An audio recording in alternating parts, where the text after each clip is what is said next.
Quitter son pays pour réussir. On l'a déjà tous dit, non? Mais est-ce que quitter son pays garantit vraiment la réussite? Chaque année, des milliers de personnes quittent leur pays avec ce rêve. Pourtant, nombreux échouent et on n'en parle presque jamais. À l'inverse, certaines personnes restent ici et bien restent dans leur pays et réussissent. Aujourd'hui, nous allons nous poser honnêtement une question. Quitter son pays, est-ce un mythe ou une réalité? Et qu'est-ce que réussir veut vraiment dire? Salut à tous, bienvenue sur la chaîne Abian Kerim à l'appareil. Je suis entrepreneur hygiéniste, mais aujourd'hui je me positionne comme une personne qui observe la société, pose de vraies questions et propose des pistes concrètes. Sans plus tarder, avant de se demander où réussir, il faut d'abord savoir ce que veut dire réussir.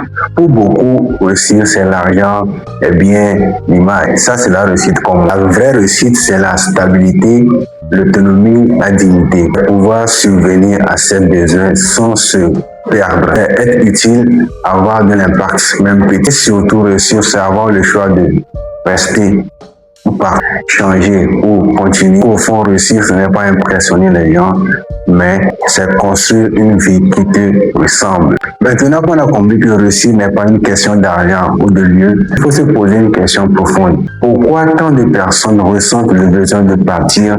Pourquoi en leur réussite? Quand on parle de quitter son pays, il faut d'abord comprendre pourquoi cette idée est tellement répandue.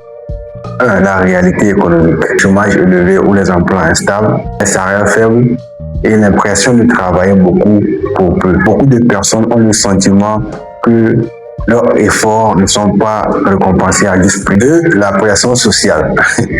On dit, regarde ton cousin, lui il est en Europe, toi si tu restes ici, tu vas souffrir. Mon frère. Pour ça, le départ devient un symbole de réussite, pas vraiment un vrai projet. En troisième position, il y a les réseaux sociaux. Ça, c'est le plus grand piège. On nous montre les voitures, les immeubles, la belle vie, les belles choses. Mais on ne nous montre jamais les galères, les dettes, les souffrances que les gens vivent là-bas. Maintenant, nous qui sommes ici, nous comparons notre réalité à la vitrine des autres. Nous montrons sur les réseaux, est-ce que nous nous prenons pour comparer avec notre vie réelle? Pas possible. Ce qu'on oublie souvent, c'est que partir ne supprime pas la difficulté.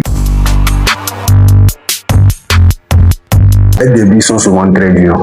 Emploi loin des compétences, les travaux physiques pénibles et les horaires difficiles. L'isolement et le choc psychologique. Tu es loin de la famille, la solitude, la nostalgie, la pression mentale. Partir peut ouvrir des portes, mais sans préparation, ça peut aussi briser des rêves. Partir sans réussir. Réussir sans partir. Oui, on peut réussir sans forcément partir. Mais on ne va pas se mentir, ce n'est pas facile du tout. Les opportunités sont limitées. Ceux qui réussissent au pays ne demandent pas d'abord qu'est-ce que je vais gagner, mais quel est le problème que je peux résoudre. Vous savez, la réussite au pays se repose sur une règle très simple. Problème concret plus solution utile égale opportunité. Problème concret plus solution utile égale opportunité. Quand vous allez me demander des exemples, je vais vous donner des exemples. Par exemple, il y a les mariages. On a besoin de décoration. Tu sais faire des décorations. Opportunité, tu peux créer de l'argent facilement. Exemple numéro 2. Le matin, les gens ont besoin des œufs pour le déjeuner. Toi, tu es agronome, tu produis des œufs. Automatiquement, tu as résolu leur problème, tu te crées des opportunités. C'est comme ça qu'on doit réussir au pays. Réussir au pays demande souvent plus d'efforts, pas moins. Et ceux qui réussissent au pays se demandent d'abord qu'est-ce que je dois faire pour aider au lieu de qu'est-ce que je gagne.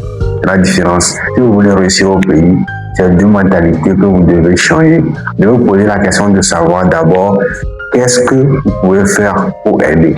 Et là, vous allez trouver ce que vous pouvez faire pour gagner de l'argent. Partir ne garantit pas la réussite. Rester ne veut pas dire échouer. Le vrai problème, ce n'est pas là où tu te trouves, mais ce que tu fais là où tu es. Donc, ce n'est pas une question d'espace géographique. Ça dépend des compétences et la discipline de chacun qui va développer au fur et à mesure du temps. Et toi, tu penses qu'il faut quitter pour réussir? Dis-le moi en commentaire et nous allons débattre calmement.